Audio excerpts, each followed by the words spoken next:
Good morning, everyone. My clock just hit 8 o'clock. It is time to begin.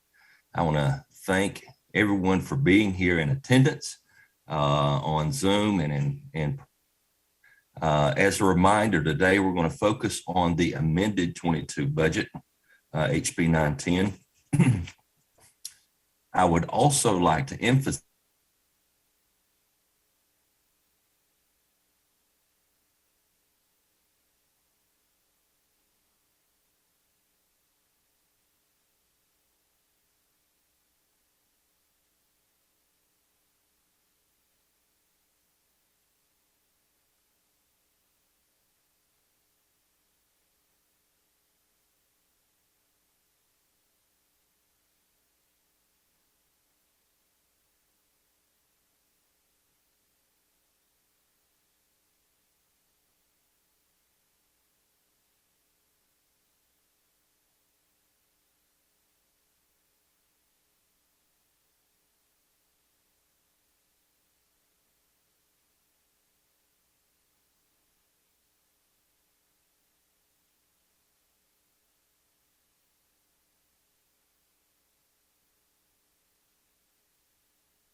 Okay, how about now? Can you hear me now? Shake your head, Abby.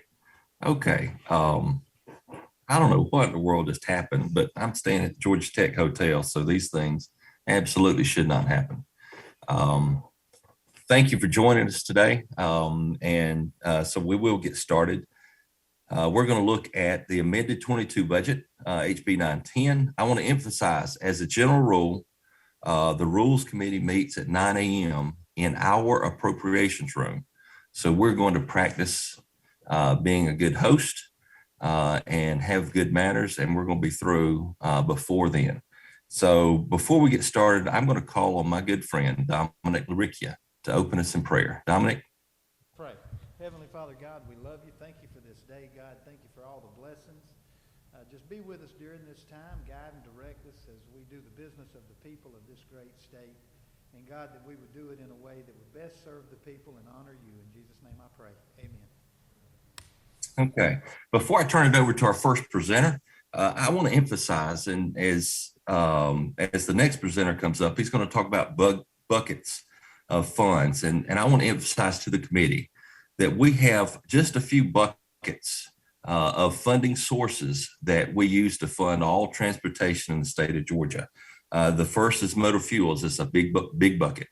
And second, we have federal dollars that come down for us. And thirdly, we have what we now call transportation trust funds. We used to call them transportation fees, which is the $5 hotel motel that fee that I pay every night at the hotel that I'm staying in here. Heavy vehicle fee, electric vehicle fee.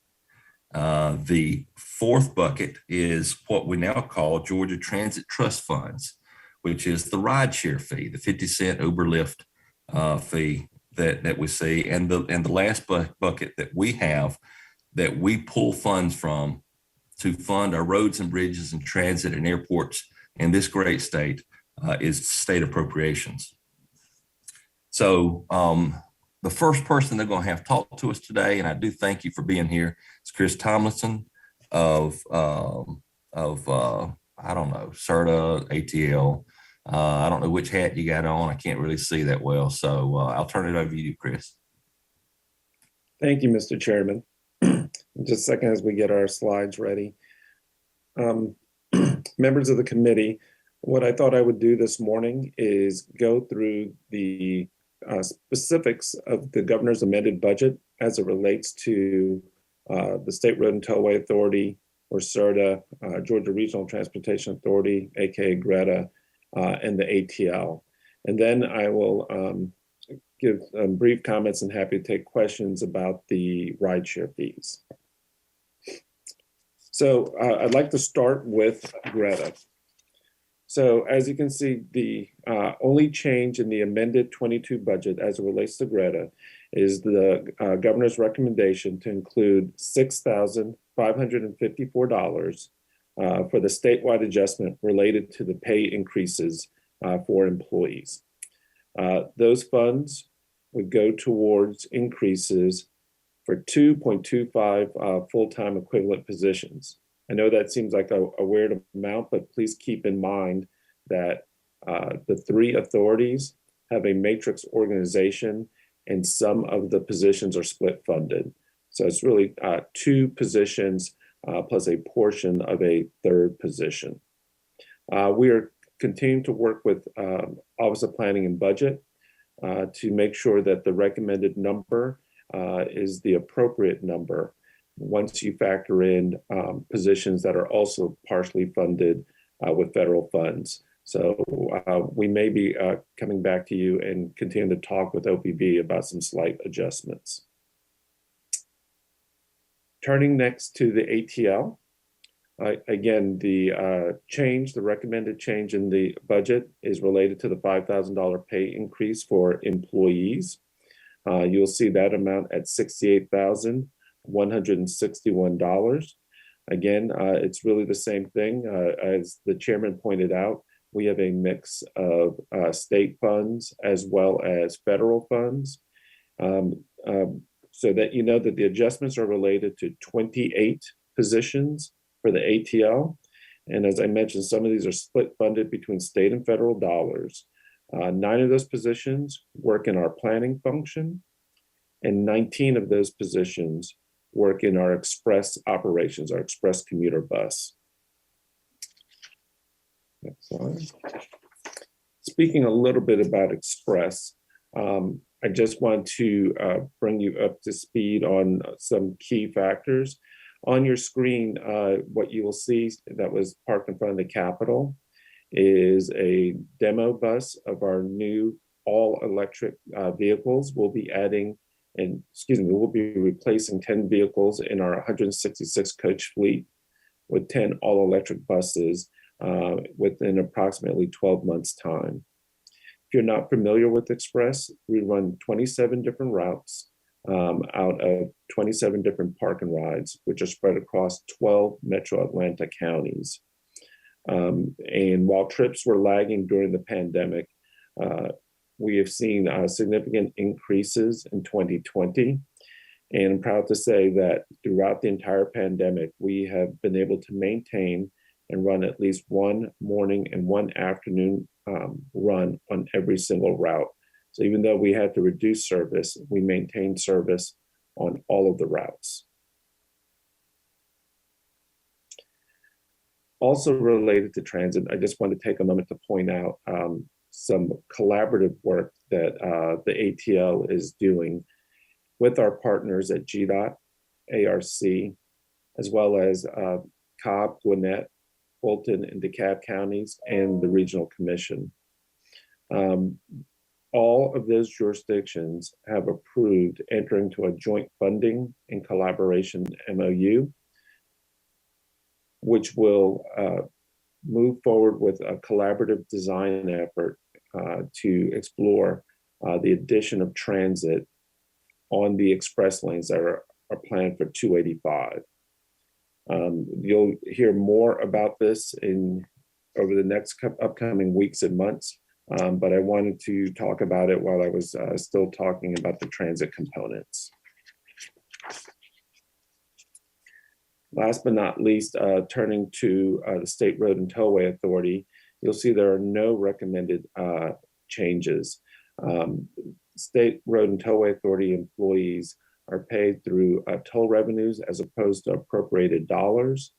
If any of the CERTA employees are listening, we are working to do the calculations so that we can be consistent with the proposed recommendations of the governor to provide salary adjustments. And we plan to do so accordingly, depending on what ultimately passes as the final budget. I would be remiss if I ever came before any of the committees and talked about tolling and not talk a little bit about the performance of our toll system. So on the left, you can see a color-coded map that shows the 4 different projects that we operate between I-85, I-75 South Metro, the Northwest Corridor project, and the extension to the original I-85 project. On the right of your screen, you will see that for the fiscal year 21, we had about 18.5 million trips. Fiscal year 21 is a year that was clearly affected by COVID, and we saw a substantial dip. But starting as early as March, you can see that trips started to recover even that early in the pandemic. This slide gives you a comparison of trips in both 2020, 2021, and the dashed line is our pre-pandemic levels in 2019. The takeaway from this is that I'm pleased to report that trips have essentially recovered to their pre-pandemic level. We're seeing a very different mix of traffic. It's not all commuter traffic out in the corridors. We're seeing a much higher amount of commercial traffic or freight traffic, the Amazon delivery trucks. But unfortunately, as many of you have experienced, we have seen increases in congestion and a corresponding return to people utilizing the express lanes in order to have a consistent, faster, and more reliable trip. Next slide. The last program I want to mention, and there are no changes in the amended budget, is our GTIP program. First off, I want to thank members of the committee and the General Assembly for restoring the funding levels in last year's budget. That has allowed us to move forward with a new round of GTIP awards, which are currently under evaluation. But coupled with the approximately $13 million that appears in the big budget each year, as well as remaining funds and interest, we have up to $15 million available for the current round, which I believe is the 9th round of funding. Again, if you're not familiar with GTIP, this allows local projects that will have a significant economic development impact to either be accelerated or close their funding gaps to move forward. I suspect that I'll be in front of committees before the end of this session to talk again about some of the specific projects that are under consideration, as well as some of the successes from awards in years past. Mr. Chairman, as you can see, for the 3 authorities in the amended budget, the only changes are really related to CERTA and Greta, and that is related to the proposed increases for employees. I'm happy to take any questions on those budgets, and after that, I'll be happy to also take questions or provide some comments on ride shares. Thank you, Chris. I will say my video keeps going in and out here. So if I happen to turn my video off, and maybe that will help. So if I happen to leave, I have a very capable vice chair in the room, Rick Williams, that you might need to take over if I lose a signal. I think Representative Billy Mitchell has his button requesting a question. Or two. Obviously, MARTA is very important to the constituency that I serve, being that they are in DeKalb County. If I may, Mr. Chair, ask a question or two. What are, Mr. Tomlinson, what are the projects that the ATL has identified for funding with the Transit Trust Fund? Thank you for the question. We have, well, 2 things. One, the ATL each year submits a list of priority project investments, projects that we think will move the needle in the region. On the list, and that is due to the Office of Planning and Budget, the Speaker of the House, the Lieutenant Governor's Office, and the Governor's Office on September 1 of every year. So the list that we turned in had 17 projects. throughout the metro area, and I can provide you a list of those specifics. There were, Please. I believe, 5 MARTA projects. But to bring it down to a more, I guess, manageable list, we have been working closely with MARTA and on a recommendation related to their station rehab program. The recommendation from the ATL perspective was focused on the 5 Point station. All of the station rehab is important. Very pleased to announce that they recently kicked off the Indian Creek rehab project already in DeKalb County. 5 Points, no slight to DeKalb at all. We're glad that MARTA already has momentum. 5 Points was identified by the ATL because of its strong ties to economic development, the convention business, and some of the major events that are coming up in the near future, including hosting World Cup events. Well, Mr. Chair, if I may. Okay. Great. Thank you, I was going to say there were 2 other projects specifically that we were focused on in the near term.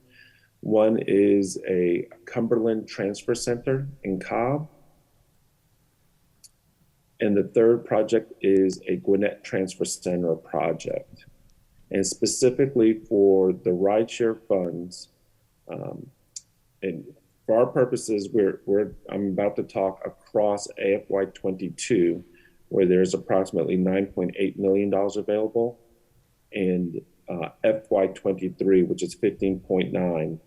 So across the amended and the big budget, there's $25.8 million in rideshare fees. The reason that they weren't in my presentation is the governor's recommended budget has all of that going into the trust funds that the chairman mentioned. And so I believe you'll hear from GDOT about that, since those trust funds go through their budget. Wow. Trying to understand that the Gwinnett Transfer Center project, as you mentioned, is that project a Gwinnett County Transit project or Atlanta Region Transit Link Authority project? Yes, it is a Gwinnett Transit project. The Atlanta region, the ATL, because we do not normally serve as a project sponsor for the major projects. Rather, we work with the sponsors, MARTA, GCT, CCT or Cobb Link, and we provide recommendations based on the projects that are going to be either built or operated by those operators. Wow, interesting. Mr. Chair, if I may, the ATL's... This will need to be the last one. We need to move on. Okay. The ATL's ARTP is the project what you would call regionally significant? Yes. All 3 of those projects that we would consider regionally significant. Thank you, Mr. Chair. If we get another opportunity, I have another question, if time allows. Okay. I know that Chris has got a pretty hard meeting he's got to get to. I would encourage you to go offline and get with him. If you have trouble, if you'll come through me, we'll absolutely arrange a meeting to get the questions that you have answered. But thank you for your question. Are there other questions for Chris in the room? Seeing none, thank you for being here. And we'll turn it over now to Russell. Thank you, Mr. Chair. And as you know, I have jury duty, so I'll drop off. Representative Mitchell, I'll make sure I reach out through my office today, since I'll be in court for jury duty, but happy to follow up with you on your questions. Thank you, Mr. Chairman.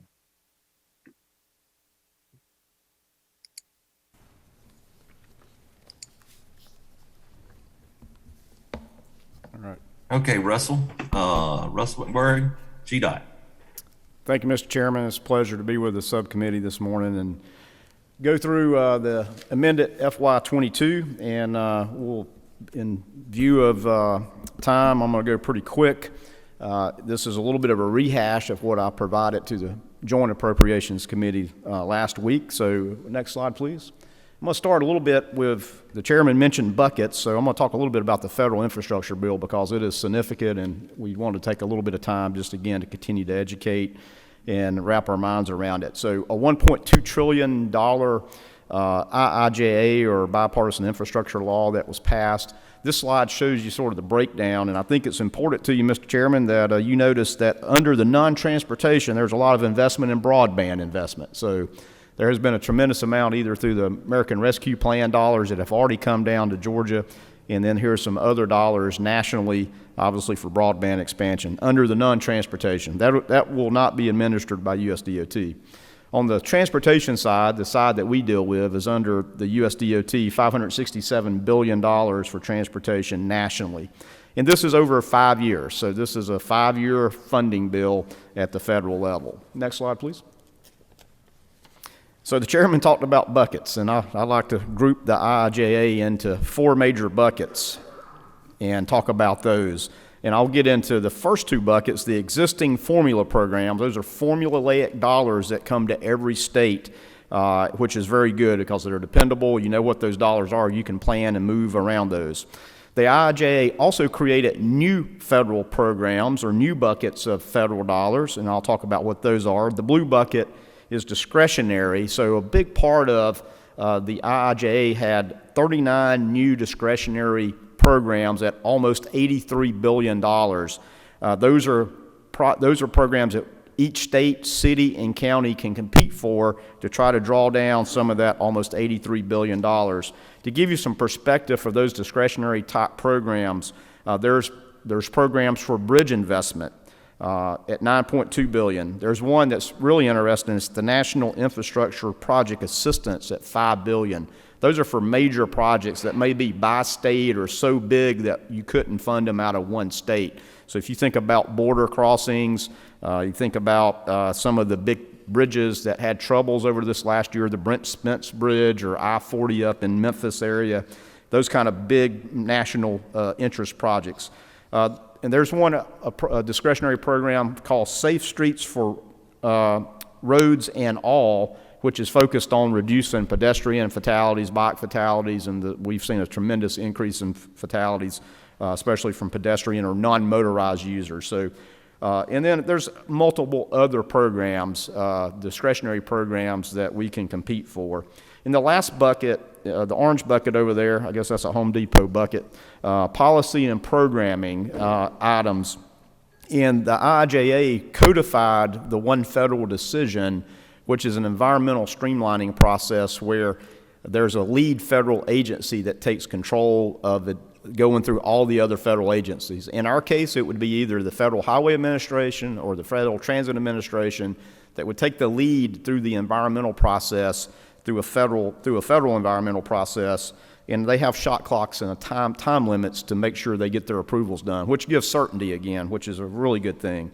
There was a mileage-based user fee national study too that's included in there to talk about how do you look at transportation revenue going forward as there are more and more electric vehicles on our roadways, which obviously erode the buying power of the federal excise tax that generates highway trust fund dollars that fills these buckets, that fill the buckets up there. So a lot going on. So next slide, we'll boil it down to what it means to Georgia.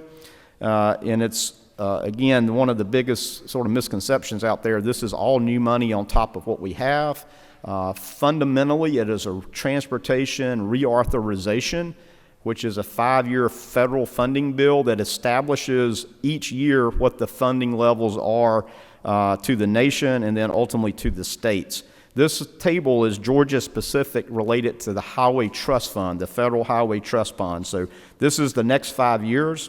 What's really unique about the IIJA was the funding level in the first year bumped 20%, and that's significant. Usually, transportation bills sort of ramped up year by year and stepped up gradually to get the ultimate. That you go to 20, in this case, 21%, and then each year after that, a 2% growth factor is applied to that. So ultimately, to Georgia from Highway Trust Fund, $8.9 billion over 5 years, which is robust.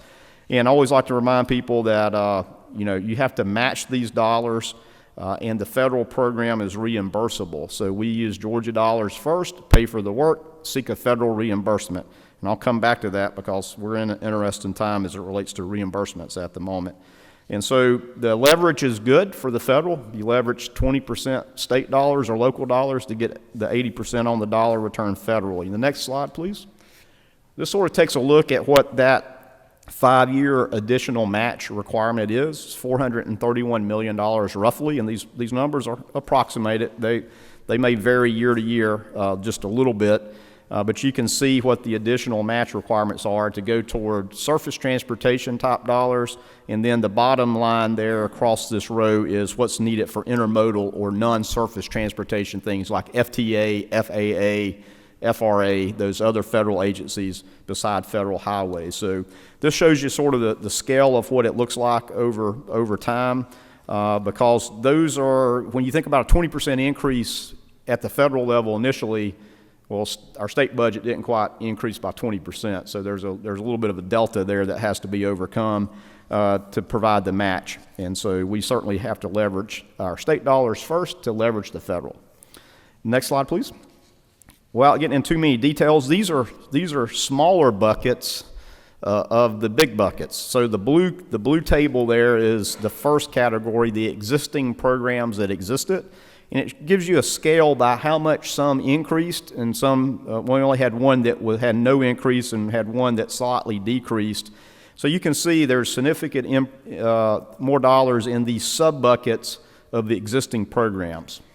Now the yellow bucket I showed you was the new programs, and that's what the yellow tables are. There's 4 new programs, carbon reduction at $41 million in this first year. Which is a focusing on reduction in greenhouse gas. So these would be projects that are non-motorized focused, things that would have an ultimate reduction in greenhouse gases. So more information on that to come. Protect is dealing with resiliency, and a lot of that is like coastal, think about hurricane evacuation routes, things like that fall in there. Hardening infrastructure, maybe where you have a place that routinely floods, and there's infrastructure that needs to be upgraded or reconstructed to lessen those environmental impacts. The bottom 2 there are not funded under the Highway Trust Fund. The bridge, poor and fair condition rehab, $45 million, is focused on bridges that are deemed poor or fair condition to be either replaced or rehabbed.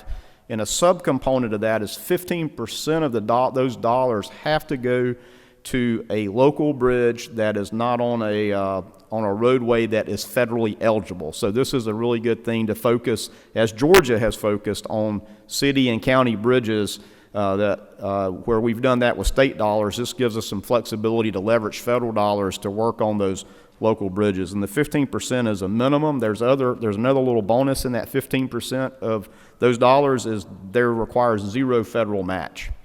So that's a good thing too. So we are certainly working through that now to understand.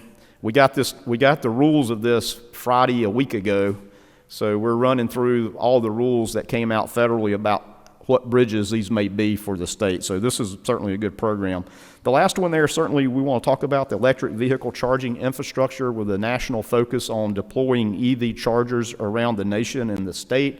Obviously, Georgia is in the EV business big time with Rivian and Helix and some other Bluebird school buses being in the EV business. So we expect some guidance from Federal Highway next month to help understand how you deploy and utilize these dollars. Next slide, please. Move into transit. Move away from surface transportation and move into transit. You can see a very big plus up, 27, almost 28% in the first year. The largest share of that goes back to the ATL and MARTA federally for the urbanized grant formula funds. That was an increase by 30%.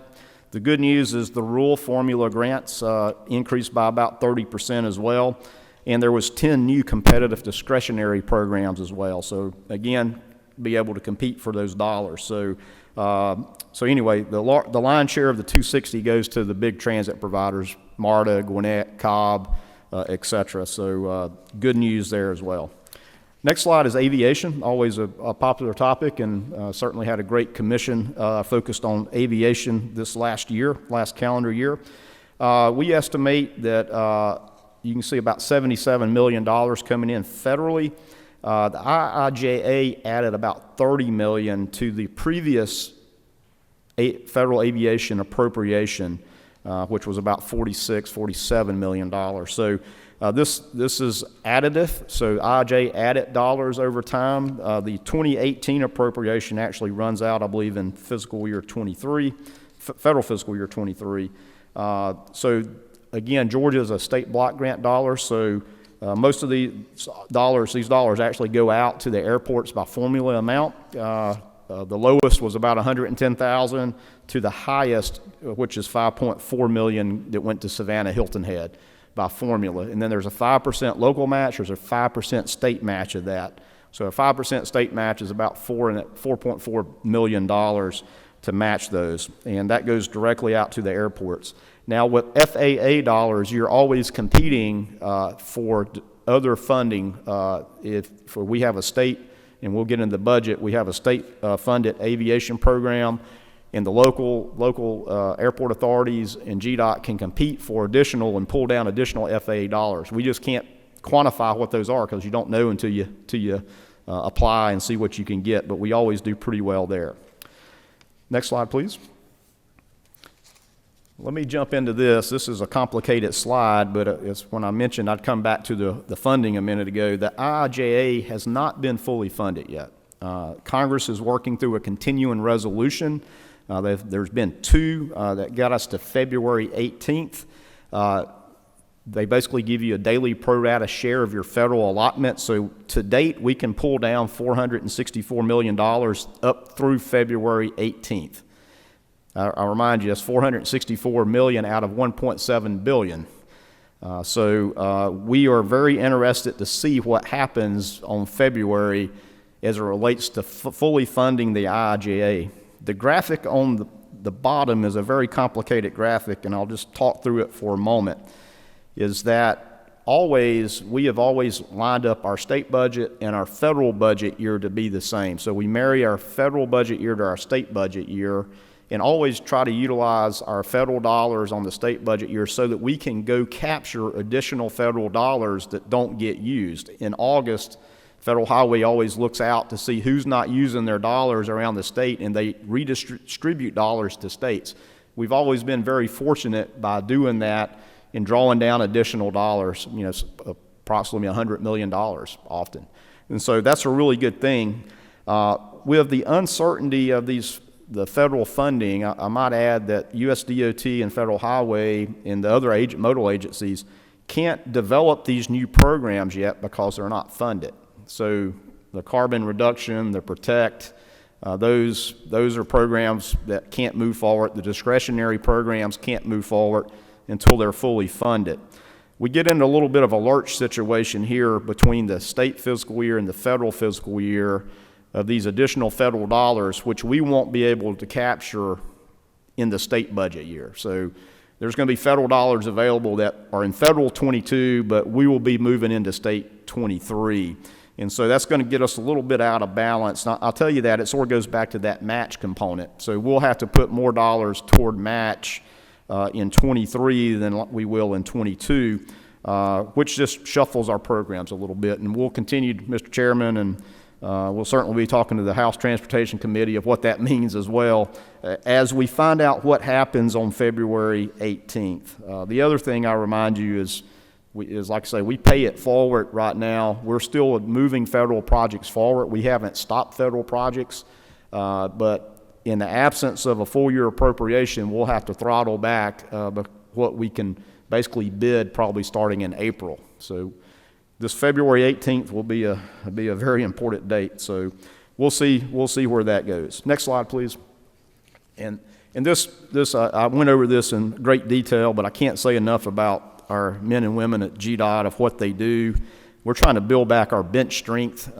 Need to get back closer to 4,000 employees. We're at 3,637. The criticality of that is responding to emergencies. When we have a hurricane, when we had that foul letter word, last week of snow and ice, Those are things that take a statewide response. We move people from Tifton, from Jessup, from South Georgia all the way here to Metro Atlanta to be ready if we had an ICE event that covered most of Metro Atlanta and north. So we've got to build that bench strength back. And then the last bottom left table there I highlight is in 2019, from 0 to 10 years was only 18% of our workforce. Now it's 56% of our workforce. So a very young workforce. We need to develop that bench strength, get people back and retain them, which plays into our budget. So next slide, we'll jump into the budget real quick. So this is the revenue adjustments that were added. So basically the transportation fees or the trust funds that Chairman Perkle mentioned increased by $56 million over our base. If you look at that second row there, moving fees to $186 million. You can see the rideshare fee that Chris Tomlinson talked about now totals about 17.5. There was a $9.88 million add there. And then there's a $1 million add for general funds, which actually supports leveraging federal dollars to replace the ferry that DNR operates at Sapelo Island. So that's what the $1 million is. The Greta comes out of transportation revenues that go over to DCA, to Chris's budget, to support Greta that he just showed you. So that brings our amended total to $2.166 billion. The next slide is just a representation of where those dollars are generally used. We've collapsed our budget programs that you have in your track document to really show you where the dollars are going. The biggest column, obviously, is 46% is going into our capital projects. That's capital construction, capital maintenance, and helping to deliver local projects. The next biggest bucket is the routine maintenance. That's the men and women that are working on the roadways, taking care of our infrastructure and our contracting. Matter of fact, we contract about 50% all that out now of work. So that's a big part of contracting of routine preventative maintenance activities. Certainly goes into, hurricane response, snow and ice response, those kind of things as well. The next big bucket, too, is LMIG, 10% of excise. So that's where that is at. And then you can see the distribution. General operations is 5 of our budget programs that you have on your track sheet, all collapsed. It totals about 11%. So that's everything from delivering the project to the administrative function or just running the department.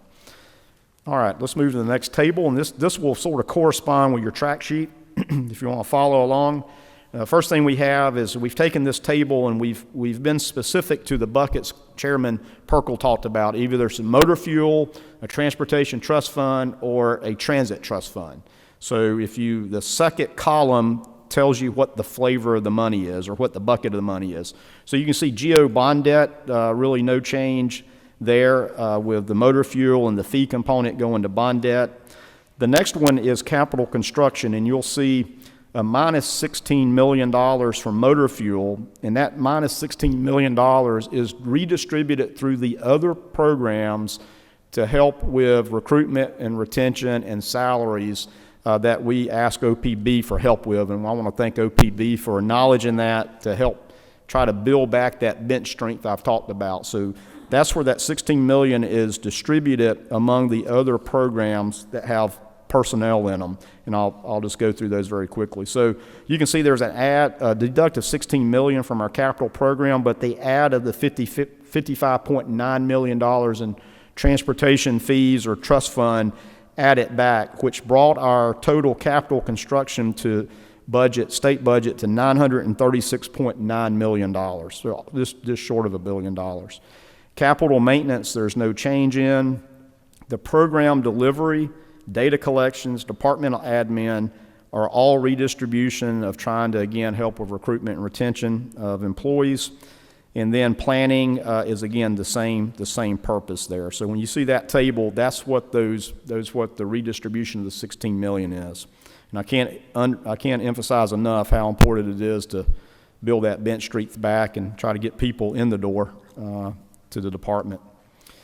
The next slide is continuation of routine maintenance. There was a $10.4 million add there. That, again, for recruitment and retention purposes. And then traffic management is the same, that when you see that table. Now let me move into intermodal. We broke intermodal out separately because they are the Transportation Trust Fund dollars, some state general fund, and the ride share. And you can see the break of that. The total intermodal budget totals about $42.6 million. You can see how those are broken down by the buckets there. So the ride share fee to Christopher Tomlinson's presentation, out of the ride share fee, about $4 million will be directed to the ATL for their use. That's why it didn't show up in his budget. It's shown here. And then the balance of that we're using to promote the rural transit work that was previously done to enhance rural transit. That's making some investments in Albany and helping deploy more vehicles, about 10 new vehicles down in the southern part of the state to provide expanded coverage for transit in the rural area, and also helping with Macon expand their fleet and probably do some electrification of their fleet. So that's where that is. The biggest share of the intermodal budget is in airport aid. About $16.3 million of that totals go into airport aid in general. So that's the biggest share of that. And then there is actually in your track sheet, you can see that there is the $5,000 referenced in there as well. Let me see what page that's on.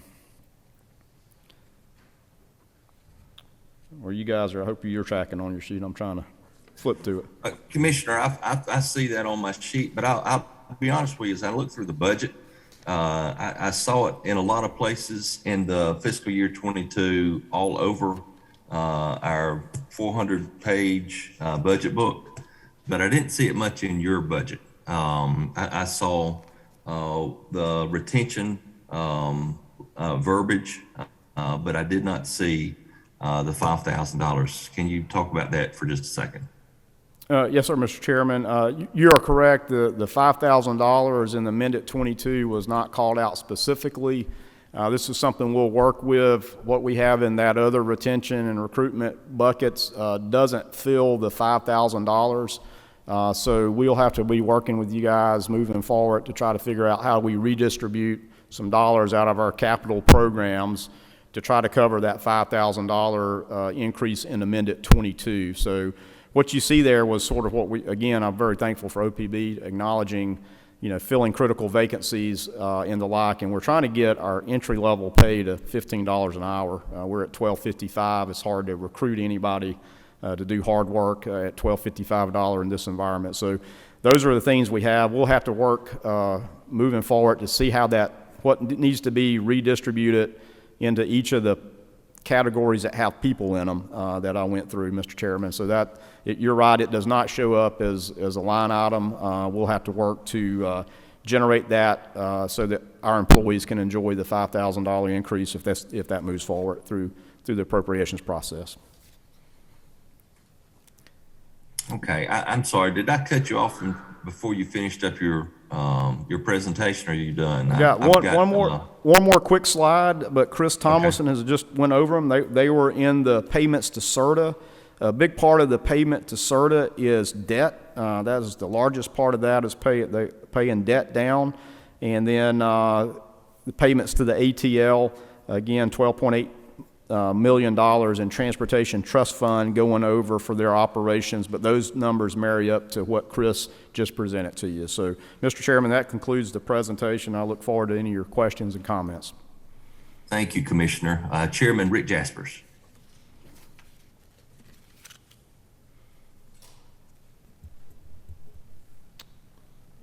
I'm on? Okay, thank you. Didn't light up here. Chairman Perkle and Commissioner, I guess my question is this. You just addressed it. Look at the $5,000 per employee is not in the tracking sheet. And then the comment, Commissioner, you made about matching funds not being there, and there would be, seems like this would have some effect on some local project work, down the road for us. Yes, sir, Chairman. It's a good story, right? So if you can leverage 20% of your dollars or 20% to get 80 cents, that's a good leverage. We'll have to reevaluate our capital programs that are solely what we call HB 170 funded. And so we'll have to take some of the dollars from those programs to match the additional federal. So, so it's a rising tide. I always like to talk about that. The tide is rising, but we have to rearrange what we're doing and what we're advancing from the state funds to match the federal funds. And you want to get that leverage. I mean, that's always a good deal to leverage. So that's something that we'll have to work forward with to see what that is. And that complicated slide I showed you about timing really matters, about where we are when Congress fully authorizes the federal dollars that we can draw on and where we are. It looks like we're going to probably be in budget year 23 and would still be in federal budget year 22 to try to leverage those dollars, which gives us a little bit of a compounding challenge into 23 that we'll have to match even more federal in our state budget year 23, because we've got part of 22, because it doesn't look like the time these programs get underway, we're going to have to leverage if you go back to the one slide I had of the match, it would be what we show in 22 and 23 added together to match, which could have a compounding, and I'll caveat that, it's all about timing, could have a compounding effect of the impact in state budget year 23, meaning that we'd have to reshuffle our deck on our state-funded projects. It's extremely complicated in the timing and delivery of these things, of how we deliver projects. Yes, sir. Thank you. And I look forward to talking a little bit more about the $5,000 thing. I want to understand that better. Yes, sir. I'd be glad to.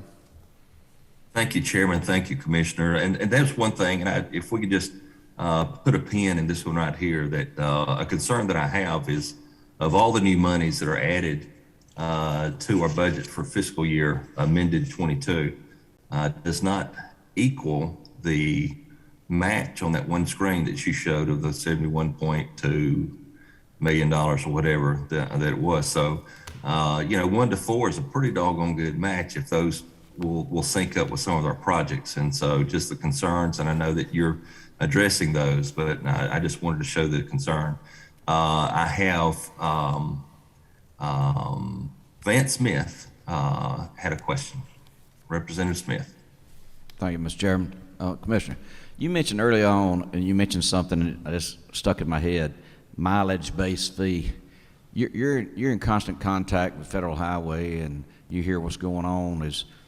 Is there much of a push for that, or what? I hate to ask you to speculate, but what do you see, because we are going to electric EV vehicles? What's your thoughts on that? Yeah, thank you, Representative Smith. Certainly, that is the focus, and there have been some previous work done federally to look nationally at how do you replace the Highway Trust Fund, which is based on excise, which hadn't been adjusted since 1993, I believe, federally. And so there's different ways to look at that, but the sort of the school of thought now is, you pay for what you use, which makes a lot of sense. But how do you capture that is the challenging part. I mean, there's a lot of things wrapped around that based on how do you know where you go. The other thing is especially interstate, as you move, if you're traveling from Miami to New York, you go through a lot of states. Traditionally now you stop and you fill up in those states. So if you're charging your vehicle in multiple other states, you only get recognized nationally, those dollars and those miles don't equate to where you would traditionally, revenue would be generated in each state you stopped and filled up. That may not be the case. So there's a lot of those nuances that have to be worked out. Nationally, there is probably 4 to 5 major studies that are going on sort of in states that are looking at how do you do this. We've asked to join on the East Coast Transportation Coalition to join a future pilot of where they've already been sort of piloting around this mileage-based user fee up in the Northeast. And so we're going to try to tag on to that to see what we can learn about it. Because again, there is the erosion and just with fuel efficiency too. Motor fuel just does not provide the revenue that it used to, even due to fuel efficiency. So that's what's going on. It's hard to speculate. There's so many different approaches, and these pilots that have been done are pretty small. 2 to 2,000, maybe 5,000 vehicles. So scale and trying to capture those trying to capture that is and understand miles driven by a car. I think Georgia's got, I forget how many cars we've got. It's almost, I think it's equal to population, pretty close.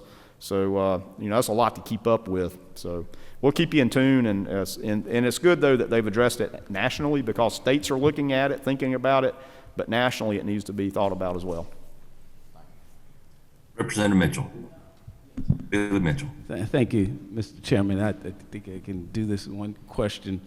I understand that GDOT provides the local matching funding for rural transit agencies and to draw down federal formula funds, and that funding has come from sources other than the general fund in previous years, is my understanding. And I always thought that the purpose of the Transit Trust Fund was to spend more state funding on transit, not free up general funding. Is that accurate? Well, let me go back. So on non-urban, being outside the ATL, for rural transit and even small urban transit, the state does not match that. That is all local match. So the locals are drawing down the funds. It's up to the state. We administer the FTA funds for small urban and rural transit, as the ATL administers for urban transit. So the rideshare fees was the catalyst to put Georgia dollars toward those. So we're certainly glad to have these dollars now that will help expand transit, but it's not going toward operations. And as Mr. Tomlinson talked about, these are more capital projects. So it still is up to local governments or MARTA to provide that matching dollar amount. So the things I articulated are still sort of capital in nature, but the one down in South Georgia we're talking about is trying to get 10 new vehicles so that we can have better coverage of and that capital is the hard part. That's the big lift, and so that's where that is. But those transit trust funds certainly were dollars dedicated to do good things for transit in Georgia, and we're glad to have those as such. Thank you, Mr. Chairman. Last question.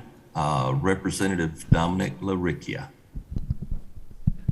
Thank you, Mr. Chairman. When Chairman Perkle said he recognized Russell, I looked around the room to see who he was talking about, because I say Commissioner McMurray. So, but Russell was fine. Thank you so much for what you do, and you know this, that we just came through the very difficult task of reapportionment in this state. And in particular in rural Georgia, where we lose population every 10 years and more of the representation of this state goes to these higher populated metro areas. What I would ask you to do on behalf of rural Georgia is to really look forward and think outside the box into transportation investment. I'm one of the believers that transportation is an area where if you build it, they will come.